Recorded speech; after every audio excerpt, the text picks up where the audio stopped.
I don't, because in the fandom wiki, every time I click Secret Six, it's taking me back to the modern one. Sorry, I just realized something that Secret Six was apparently in the John Brown's raid, and that is something that, as someone who grew up in that county, should have probably been mentioned, or I should put that to. Is it they've been around for that long? Oh, no, like this is kind real of the world thing. I typed Secret Six into Wikipedia to try and bring up the comic, and the Secret Six were a group of men who secretly funded the 1859 raid in Harper's Ferry. That's weird. I grew up in, Northern Virginia. It's, that was on our. Someone was asking me recently, did you get a lot of Civil War history? I said, not until I moved to Richmond. And I didn't go to school. I mean, I went to college here, and I didn't, So, but I'm from that faux part of West Virginia. It's like, you think that would actually have that would have stuck in my brain? Neither here nor there. Yeah. Well, I think sometimes in the South they want to play him as crazy. Yeah, they do. Yeah, and it's like, see, I did the same thing. It took me right. All right, hold on. All right, Secret Six Comics. Okay, thank you. Do you know what? I want to write a comic where they tie all the Secret Six up to those dudes, and you find out they're like time-traveling villains from the DC universe. Hey, you throw a Per Degaton in it, you're good. Oh no, or it's the Secret Six are all these African American superheroes. Oh, that'd be really good. Led by Black Lightning. I would like to subscribe to your newsletter.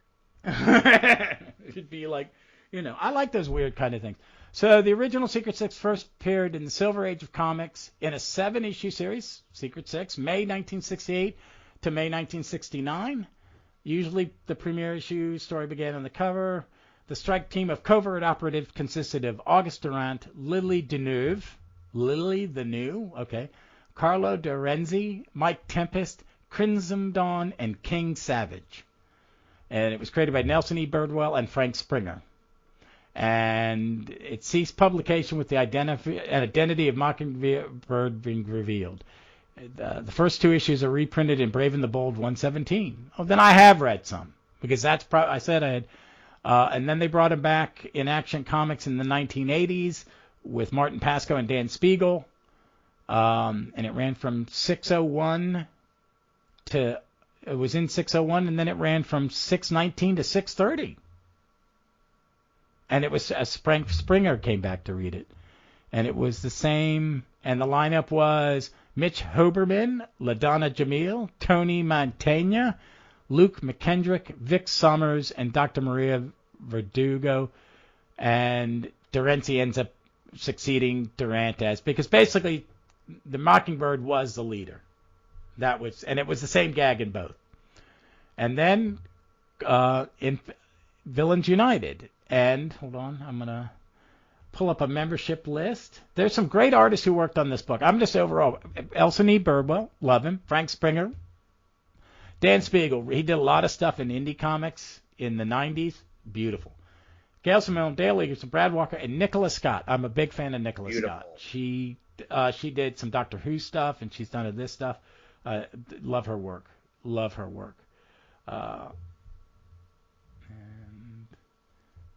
where the hell? Oh, there it is. And the list of Secret Six members. And this story, it starts with the 6 are Cheshire, Deadshot, Fiddler, Parademon, Ragdoll, and Scandal Savage. Fiddler doesn't do so well on their mission and gets offed, and then they recruit Catman.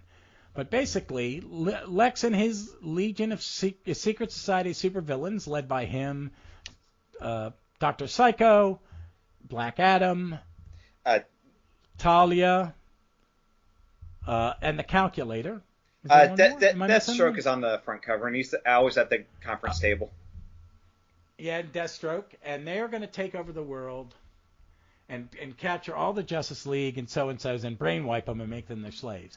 The problem is Mockingbird isn't keen on this, so he has recruited it, and they recruit Catman, who the last time Catman had been seen, he was fat and slovenly and gotten his ass kicked by Green Arrow in the Kevin Smith, Phil Hester Green Arrow run, which I like. I do like it. I love Phil Hester, and I just enjoyed it. But this is a very rehabilitated Catman who was a throwaway villain in the Silver Age of really weird Batman comics. Folks, if you haven't read Batman comics from like the 50s to early 60s, they're well worth it. But you're going to go, this is weird. They're aliens, and then there's silly Batman knockoffs on every corner. And Deathstroke has showed up, and this is all part of the Infinite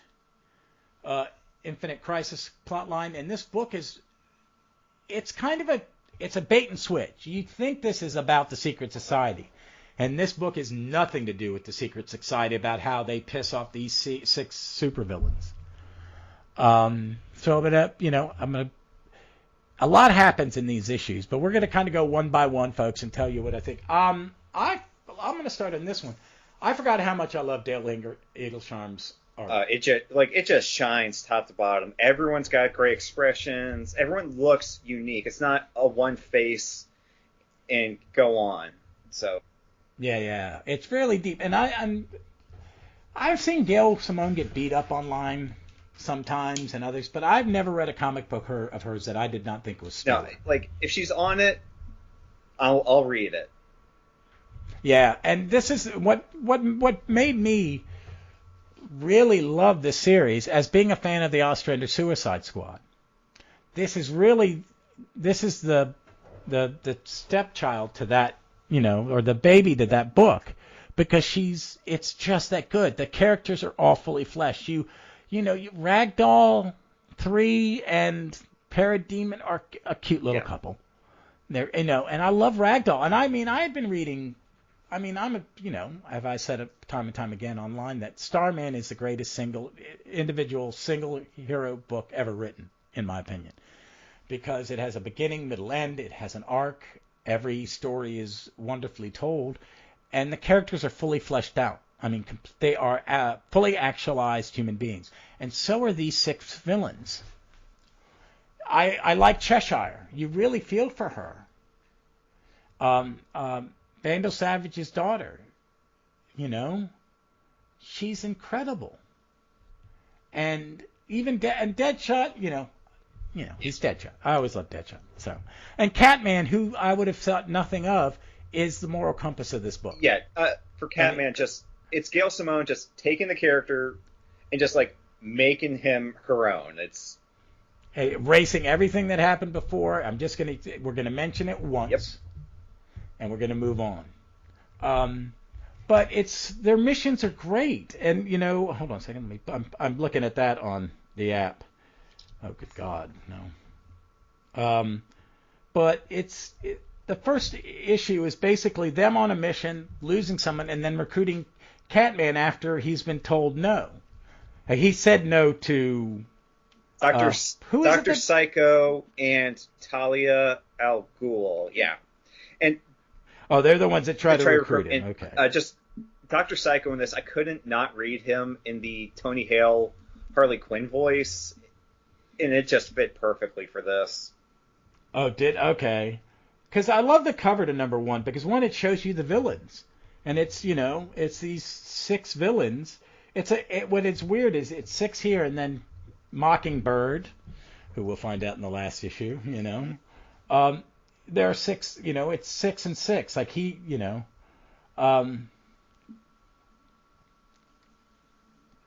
There's some obscure villains in this. I love it. All the ones being recruited. You got.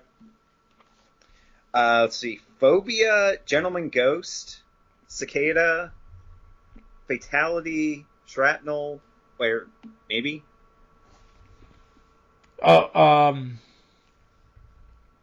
That's Rampage? Is that Rampage? Oh, that could be Rampage. Yeah. The body doubles from Resurrection Man. Grodd.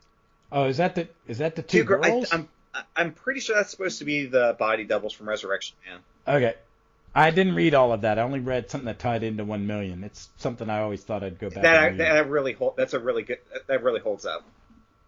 All right. That's the one, the guy, every time he dies, he's resurrected with a new superpower? And they played that everywhere from, complete comedy to, some heartbreaking drama in it. All right, it's something I really wanted to read. It and Hitman are 2 of those 90s comics that I missed. And they actually tie in together at one point. So yeah, and I think that's how I missed, because I bought the Chase and the Aztec trades and they're both. Because I bought those because I'd read the Morrison Justice League and Aztec was in it for a short period, and I'm a huge fan of that Manhunter series that was a legacy Justice Society turned into a Justice Society legacy. Oh, okay, that's one I actually have missed. So, yeah. Oh my God, have you read all of Young All Stars too? No, yeah, okay. So Infinity Inc. and Young All Stars, they're on my list to read. They're there. Okay. All right. Well, they're well worth a read, and Iron Monroe is. I'm familiar with Iron Monroe from like here. Well, basically, yeah. He's a big part of her backstory, okay. And Chase ends up there, and Chase falls in love with this kind of dorky guy that maintains all of Manhunter's tech, and she's like, "Why am I in love with a dork?" But they, and she's a regular in the book. She's kind of a sidekick to Manhunter. It's a great book. So, okay, that's Gorilla Grodd, but who's to do with the horns? Is that from Blue Devil? Lord Satanus? That is a guess on my part. I think you're right. But God, this art is amazing. I forgot how pretty it was. But you see them on a mission. You got Scandal and Deadshot in the Jeep. And Cheshire's killing all these hive henchmen and saying what crap they are. And it's, and in these first 8 pages, the 5 members in this issue builds, everything is set up perfectly, and Mockingbird promising them each a continent. Yeah, except for Australia, which I just noticed flipping through earlier. Apparently you got Western Europe and Eastern Europe. Neither here nor there. That was just something I noticed in the art this time. Okay, I didn't realize that they cut Europe into. Okay, all right, but these characters are all fully formed, and they're living in the House of Secrets, which I had forgotten. And later on, it's shown that it's in Rutland, Vermont. So. Okay, I've read that. God, man, every podcast for the last 2 or 3 months, Rutland, Vermont has popped up into it. Hey. They started that thing back in that 70s crossover and. Oh no! Earlier, the first time I remember seeing it is the first appearance of Valkyrie. In Avengers. That's right. That takes place in Rutland, Vermont at the parade. I forgot about that. You're right. You're absolutely right.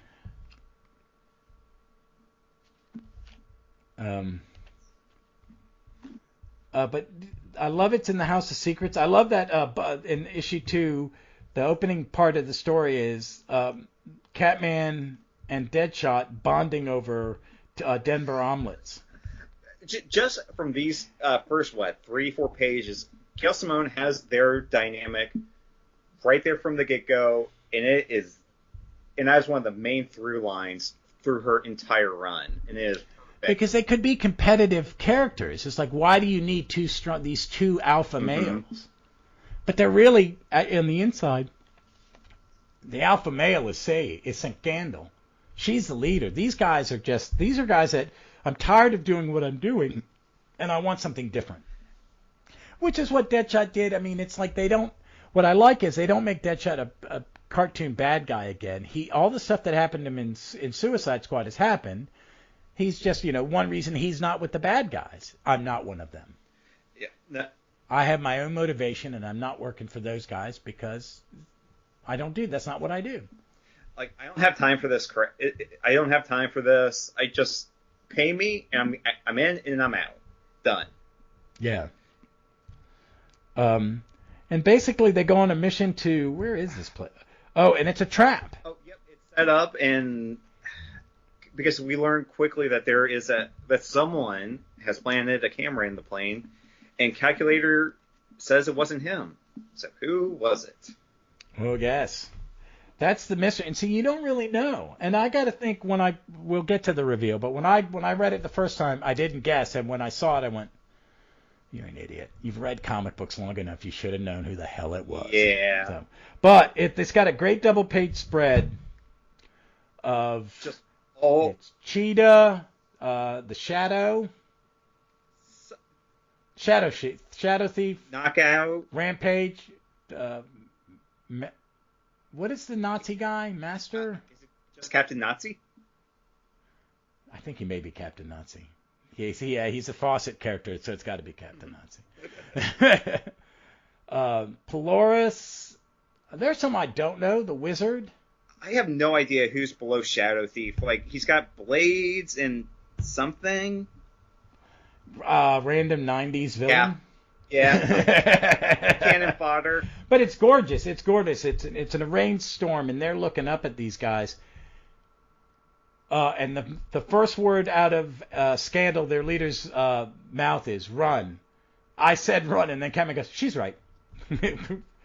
And they bolt because they're not going to fight. But Catman is like, you go, I'll cover you. And all he's got is like brass claws. Yeah, no, he just goes in and lays into like Hellhound and just a couple of, again, Infinite Crisis. We're going to just kind of clear the decks a little bit from the clutter villains, and then just launches in to Fatality. Eventually catches back up with them. Then Weather Wizard pops in as the rest are driving away in the Jeep, and yeah. Oh, yeah. Catman gets caught, and then they all eventually get captured. And then the next thing is Catman wakes up, and what is this, Dr. What the hell is this guy again? Dr. Crime? Dr. Crime. And I forget who Dr. Crime is a villain of. Wonder Woman? I'm assuming it's a Wonder Woman. I'm assuming. I will look. I will do. You're like, but he starts to torture, and it is disturbing as hell because he's giving him something that's going to keep the pain and not allow him to pass out.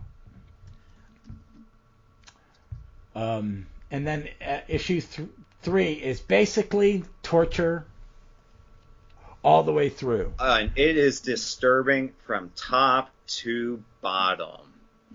And this is how they bond as a team, because they all promise not to give and not to buy, Basically, he's taking them one at a time and torturing them and throwing them back, and it's starting to have effect on some very hardened people. Cheshire breaks early. Oh. She is actually the first to break. What I do like is when they have the page, what is it, page 3, where they have the title page where it's got the 6 villains and the Secret Six and then the Society on opposite side, like it was a JLA, JSA team-up.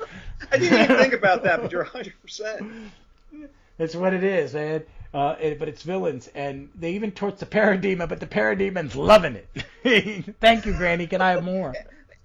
And it's starting to create, even creeps out Dr. Crime. Oh, I just looked up. He was a Batman villain. I might be, there was Dr. Poison was Wonder Woman, who I was thinking of, I think. Okay, that's okay. I remember Dr. Poison. So when did he premiere? Was his 1943. 1943. Okay, this is Gail Simone. Just being a fan and pulling someone perfect.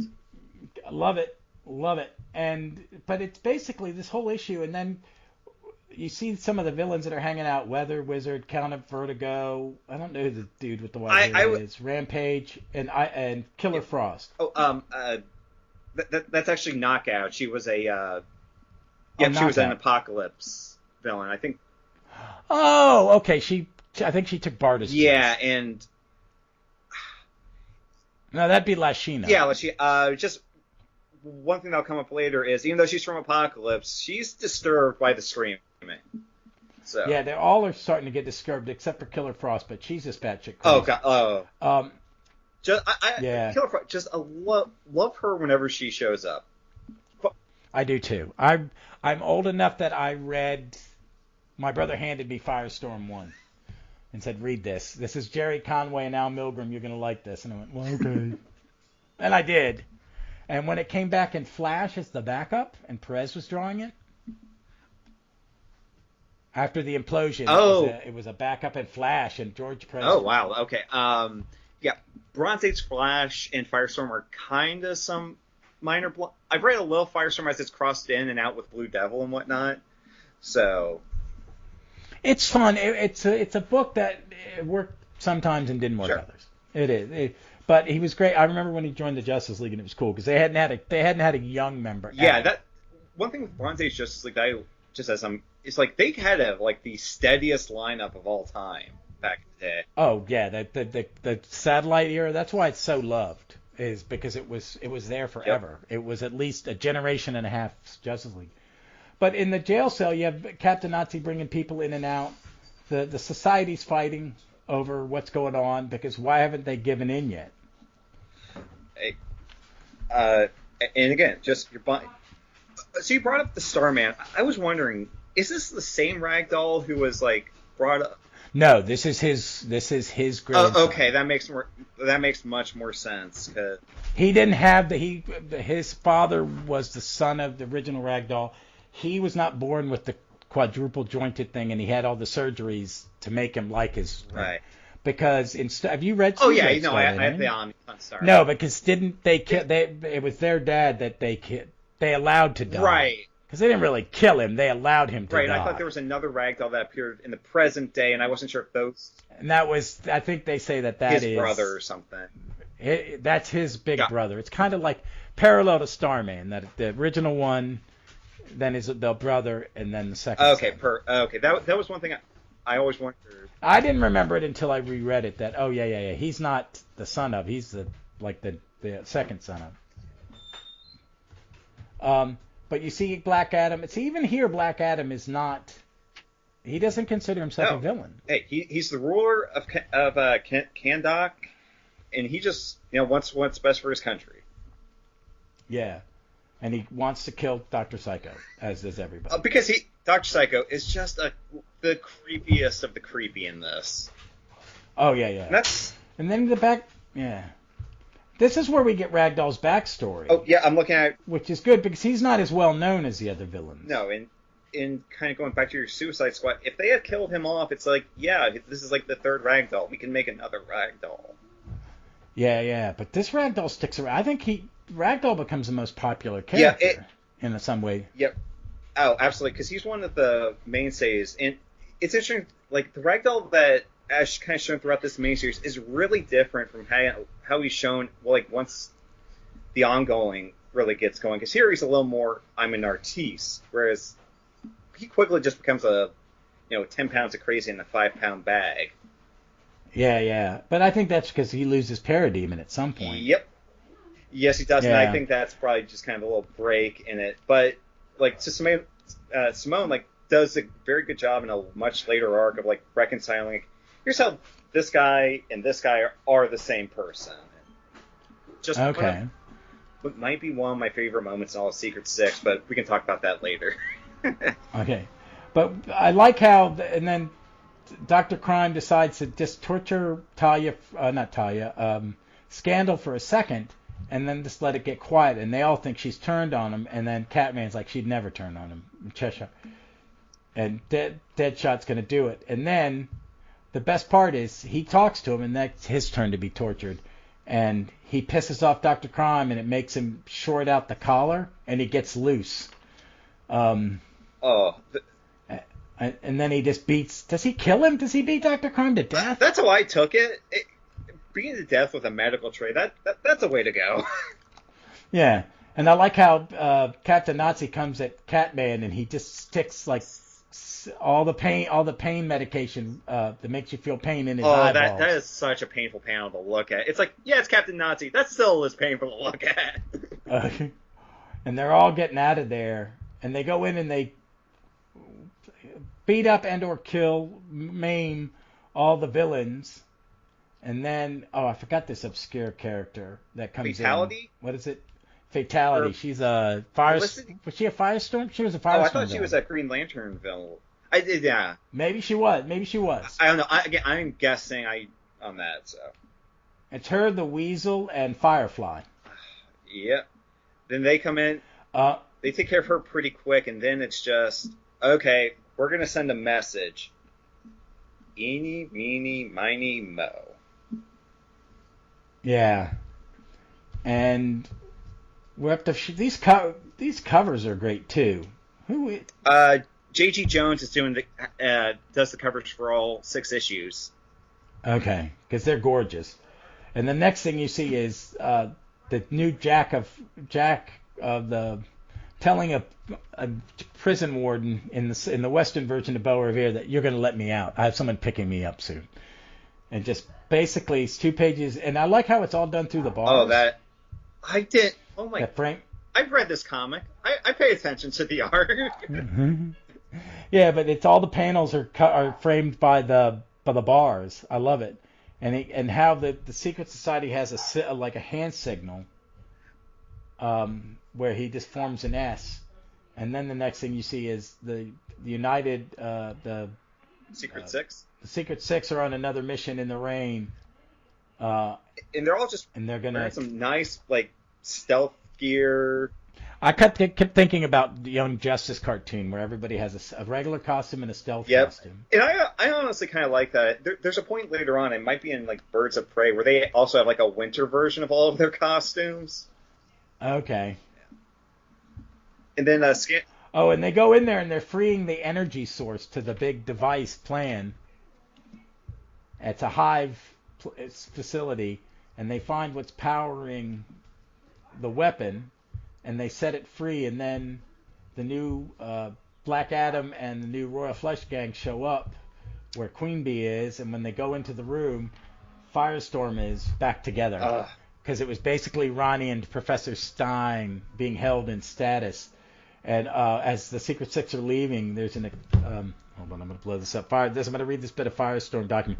Hi, guys. Name's Firestorm. Been looking forward to a little chat since you locked me up in this containment field. Gotta warn you, though.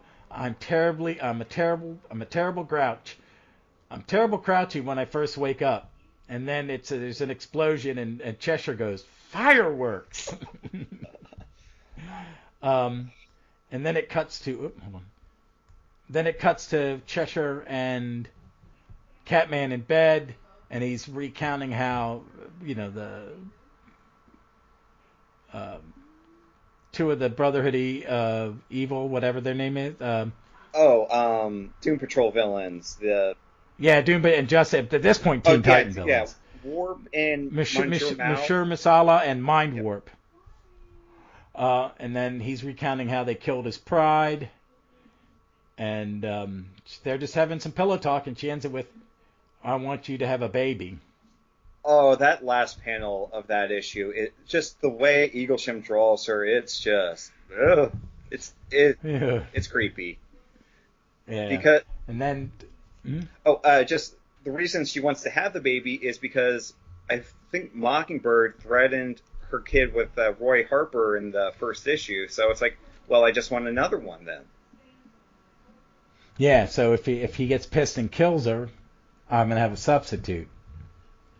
And then episode issue 5 starts with this great fight between Monsieur Masala and Catman, and they're in Houston, Texas, at a LexiCorp subsidiary, and they're fighting, and they're all fighting him, and is it that, or is that Grodd? That's Grodd. I was thrown by the, what do you call it, bandolier or whatever. I thought that was, okay. Let's see if he talks in a terrible, oh no, it is Mola. It's Mola. Okay, yeah. I was waiting for the racist French accent. Oui. Yeah, it's really. Oh, they shoot off his ear. And inside the factory, the Madmen and Tweedledee and Tweedledum are trying to stop Scandal and Parademon, and they just kill them all. Yeah. Oh, those beautiful Steve Ditko designs. Oh God, I read that Blue Beetle run by Paris Cullen. Oh, that's great. Another. The artist of that lives here in town. I remember talking. Yeah, yes. Yeah, he lives here. He does GalaxyCon every year, I think, because he just lives up in Churchill. And then there's not the Fatal Five.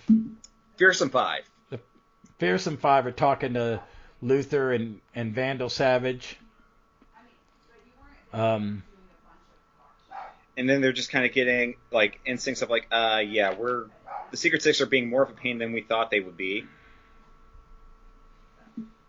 Oh, and we shoot up to space, and you see Sinestro taking care of Oh God, Lady Quark. Oh, yep. So I guess they're looking for a new power source. Yeah. They're back at their headquarters, the House of Secrets, and they're back. And they're all hanging out, plotting. Deadshot's making trying to hit on Scandal, who is very openly gay, so that's great. Yeah. Who ends up being her partner? Is it Rampage? Yeah, Knockout. Oh, Knockout, yep. Knockout. That's in like the third volume or something. It might be sooner than that. Oh yeah, that is. I'm trying because I've really not read these in so long, and I should never have sold my. And I'm just trying to gauge of like, hey, how much of this do I spoil or not? No, it's. We should be good because we're going to come back and we're probably going to do arcs of this, dude. I'm going to have you back and do this as a quasi, like I'm doing with Jimbo and. Oh, that'd be great. Thank you. Because no, because this is a good. Okay, they're talking about Lazy Quark and Pariah and all the other Earths, and Mockingbird's filling the Secret Six in. And what is Black Cat? It's like. That's when they're trying to. Okay. So I have a counter offer: a suicide run, us versus against the society. If we succeed, we walk. Those of us want to, and we owe you nothing. And if we die, you find yourself a new six, but our families go free. That's what this is about, right? Destroying your rivals? So let us neuter them. We attack Luthor and the rest on their home territory. He's right, Mockingbird. Killing our families just make us useless to you as assets. If we die, you start over, and we die with the truth, with your enemy's throat in our teeth. Agreed. May your replacements be made of sterner material. And they're all setting up. Okay, why is he pissed at Deathstroke again? Catman. So in these last couple of pages, Catman was led to believe that Deathstroke had killed his pride. But wait a minute, Deathstroke quit smoking 3 years ago. I recognize that brand. It's what Deadshot's been smoking in my face like this entire run. You're the one who killed my pride. Oh wow, I forgot about that. And now we see all the villains, all the Deathstroke and the other leading an army into the House of Secrets. Yeah, and again, just more of, hey, it's that guy. Just you got your Solomon Grundy, you got. Is that? I don't even. Amos Fortune. This is a great series just to have like Wikipedia open and go, who's that guy? No, it's Amos Fortune. Yeah, Knockout. Deathstrike, a wounded weather wizard. There's the Ragdoll. Yeah, yep. There's his brother. That's the Rag. Yeah, and you can see which ones were in the last fight because they got bandages all over. That's a great little touch. Cheetah. Oh, who's the dude with foul play? Who's the? I think that's a Gail Simone. I want to say that's a Gail Simone creation. I'm thinking Ostrander because he created the new Mr. Terrific in the Spectre. That's where Terry. That's where Michael Holt first comes from. I've never like. Yeah, it's from an issue of the Spectre. Okay, I've only read like the first. They did 2 trades of that. They never continued. And okay. Yeah, he's an Ostrander creation, I think. And we find out that wait a minute. She's the one that called Cheshire. Is the one that called the society. Yep. Because Gail Simone, like, is basically on record saying like, yeah, Cheshire once nuked an entire country off the face of the planet. She is the one character I will never write with any like redeeming qualities. Oh my God. No, but see that's a good thing. It had you tricked. Yeah. And then all these bad guys. It's a great bad guys lined up. Oh yeah. And it's, and then Calculator's dealing with Oracle. Yeah, because this must have been, like, not too long. Because Calculator used to have all the push buttons on the chest, and they finally just, like, okay, we need a villain Oracle now. And I love that. I thought that made sense. Because one thing about New 52 and Rebirth I hated is that you got rid of Barbara as Oracle. Yep, that's the thing of, like, she was more interesting to me as Oracle, and just top to bottom than she ever kind of was as Batgirl, and that's no offense to any of the creatives behind. Well, and I think probably this modern Batgirl's fine, and there are fans that have loved her. Sure. But I mean, for me, that's where it hurt because I liked her as Oracle. And you say you never read the Gail Simone's Birds of Prey? No, I jumped in and out. They just started reprinting all of it, except for like they jumped like 12 issues in between, like which should be volume 3 for reasons I'm not sure of. Sometimes it's someone naughty or bad was doing the work. That might be. Yeah. There's a guy. Is it Bruce Jones or Gerald Jones? One of them did something horrible, and none of their stuff is reprintable because they don't want to. Yeah, that it would mean pain. That makes. Ooh. All right. So you find out that the new power source is Pariah. Is he killed in this? I can never tell. I can't remember either because he's back now in the Vengeance and he's crazier. We've had 3 Universal reboots between then and now. Yeah, I know. So they let Cheshire go, and she gets shot by Deathstroke because she's a traitor. They think she's a traitor, and Luther's just tormenting this. Word when he's talking to Pariah, word is that you always know when a crisis is coming, Pariah, and you've been here on Earth. That makes me a bit of a nosy Parker. You can't torture the already damned, Luther. I can very well give it my best effort, Pariah. I can only tell you what I know. There are other worlds, other possibilities, and there is another Luther. Okay, that's right, because the bad guy in Infinite Crisis is Alexander. Yep. Alexander and Superboy Prime. That's when they go bad. Yep. Shit. And I lose track because I thought this was Alexander Luthor in Undercover, but yeah. Oh wait, no, the other Luthor is in hiding under a nom de jure. In fact, Mockingbird. Dun dun. Yeah, dun. and I forgot when I was reading this, I was thinking he was the Luthor that was Mockingbird. I forgot that. Oh no, it's Alexander. Yep.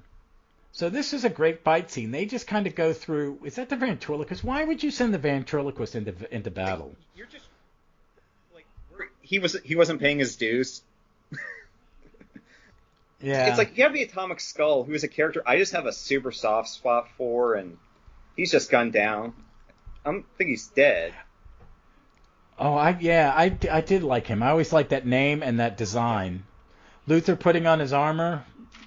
Oh, that classic green, the green and purple. Yeah. And then Rampage shows up, and she's like, Knockout shows up, and you find out they're a couple. Yep, and that Knockout was the one who Scandal had been writing to throughout this series and was kind of like her mole into the secret society so they could kind of keep tabs. Okay, no, so the second Ragdoll is his father, so it's grandfather, father, him. That makes sense. Because he's trying to, yeah. I never understood why you would have like Ted, and then David and Jack were born in like the 70s. I love that series. It's all that annual. What is it? Is it annual 3 of All Star Squadron where they all get extra years from Ian Crockett? That sounds right, but I love Justice Society. I love All Star Squadron. I just kind of have to roll with it whenever it comes to like, did he like drop out of like the Ragnarok thing they were all trapped in for a bit or what? Well, no, he came back. I mean, they came back younger. It was weird. They got rejuvenated constantly. Yep. Oh, a Parademon kills. Does he kill? I think the older Ragdoll is a greasy smear on his fist by the end of that. Yeah. Then Parademon sets off an explosion. Deathstroke and Deadshot get into a shootout. Right, and where it is. Oh, let me see if I can find it. As to why he. Oh, I just got to flip back a little bit. Sorry about the. It's basically like, hey, if I kill you, then I'm fine. Then I'm even with Catman, through his weird logic.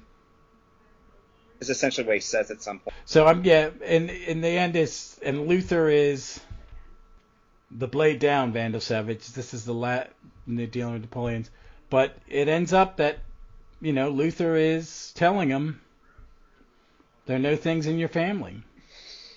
So they end this on a cliffhanger or something. You don't know. Deadshot and Catman are together, and they've been talking to Green Arrow about the heroes mind wiping. They were trying to mind wipe the families because this is basically revenge for what they did after Identity Crisis. Yeah. Yeah, which is There's some great art in that Identity Crisis. Yeah, and there's some good ideas, but I think they handled it a little. You could have handled it differently, a little more subtly. It was not handled. No. It should have been handled with a little subtlety. Yeah, and also, like I said earlier, Elongated Man and Sue are some of my favorite characters, and yeah. Yeah, you don't need to make Ralph a tragic character. Neither here nor there.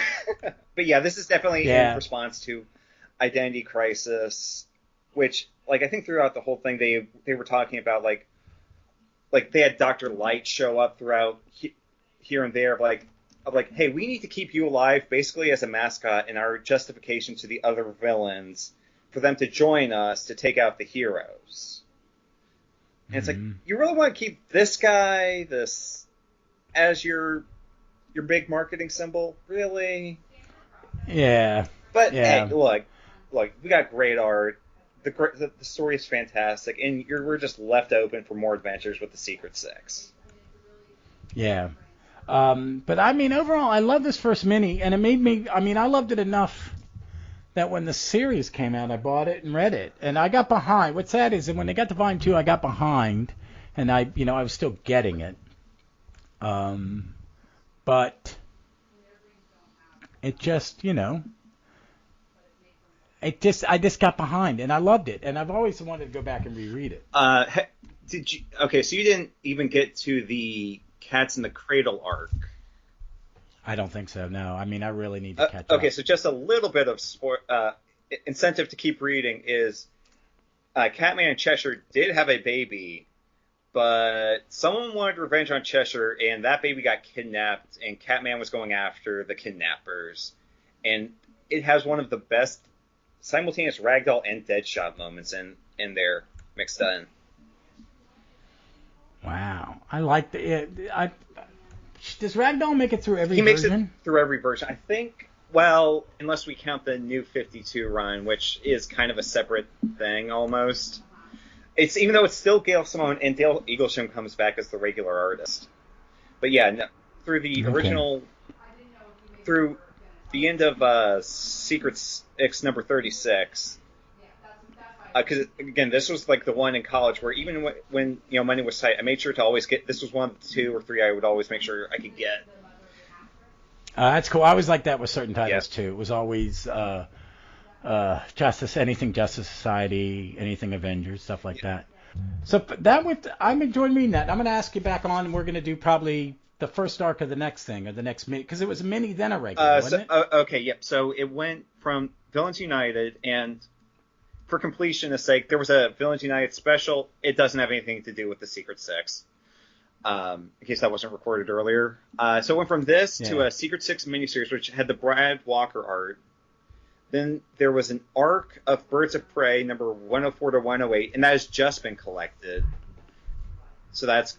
Then we go into the Secret Six ongoing, which was 36 issues, which had tie-ins with a Blackest Night Suicide Squad, where Ostrander was back. One of the couple of times Ostrander came back to, pitch in. Crossover with Paul Cornell's Lex Luthor run during Action Comics and Doom Patrol. Oh, I love Paul Cornell's stuff. I've reviewed. We've been talking on my Doctor Who podcast. We've been talking about his comics. I have so many old Doctor Who comics. I need to go back and catch up on Gallifrey.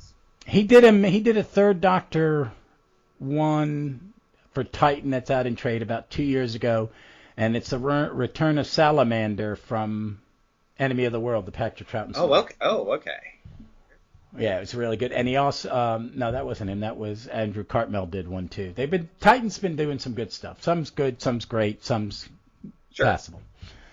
So and then finally there was. So what was after that? One? So let's see. There was an issue of Doom Patrol, which I'm slowly catching up on, and then finally there was the Secret Six that was in the New 52, where Catman was the only one of the cast to return, and it's not the worst thing I've ever read by a long shot. Not by a long shot. Is it Gail Simone? Gail Simone and Dale Eaglesham, but it's weird just reading. It's like none of the cast have chemistry with each other, and then Scandal, Ragdoll, and Jeanette, who doesn't show up until the ongoing, they come back, and it's like, oh, yes, she can obviously still write chemistry. These characters have chemistry.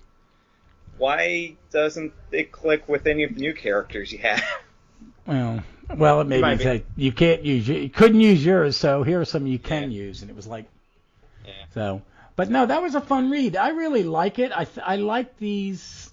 I mean, I love this because the same reason I love Suicide Squad by Ostrander, and only by Ostrander, because there was one of those series in between that he didn't write it. Was that like a Keith Giffen thing?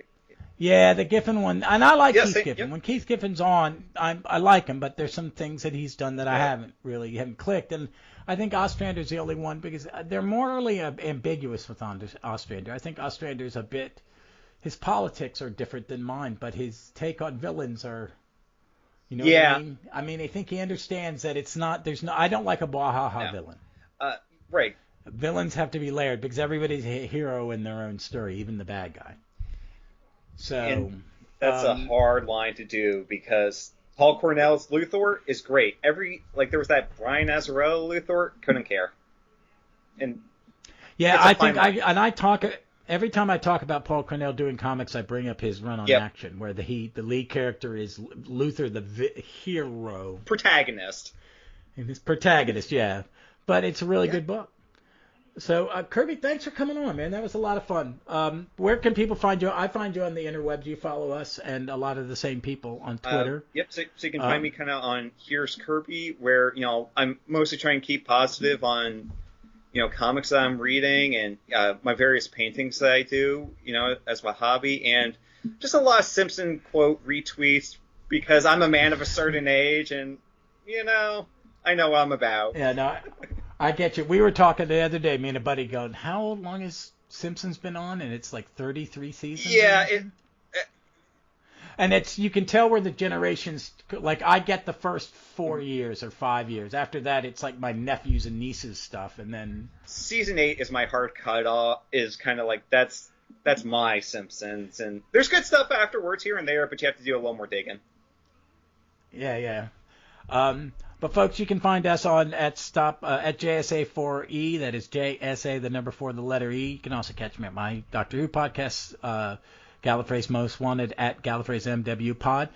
Kirby, I'm going to have you back. We're going to talk more Secret Six, and then there was some big news about a Legion cartoon, and with some interesting casting and interesting characters. The Chemical King is going to be in it. That was a nice surprise.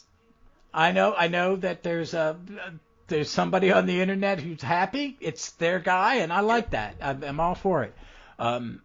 So I'm looking forward to that. But I think I'm going to have you and Jimbo on, and as the episodes come out, we may. Is it supposed to be a series or a movie? I thought it was supposed to be one of their new directed DVD. Direct to streaming video movies. I'm fine with that. That's okay because I'm a big Starman guy, and I liked the JLA one with Starman. That was very Bruce Timmons. It was good. And Jessica Cruz as the Green Lantern. Yep, she was good. Yeah. It was a good lineup. I like Mr. Terrific being the leader of Justice League. It makes sense. Absolutely. That was one of the best things he did in that last season. All right. Well, thank you again for coming on. I had a blast talking. We talked a bunch before and then a bunch of Secret Six, and I'll be glad I'm going to be asking you to come back on soon. I'm happy to be here. And thank you very much for letting me on. Oh, you're welcome. And folks, so as always, be safe, be smart, be kind, and read some comics.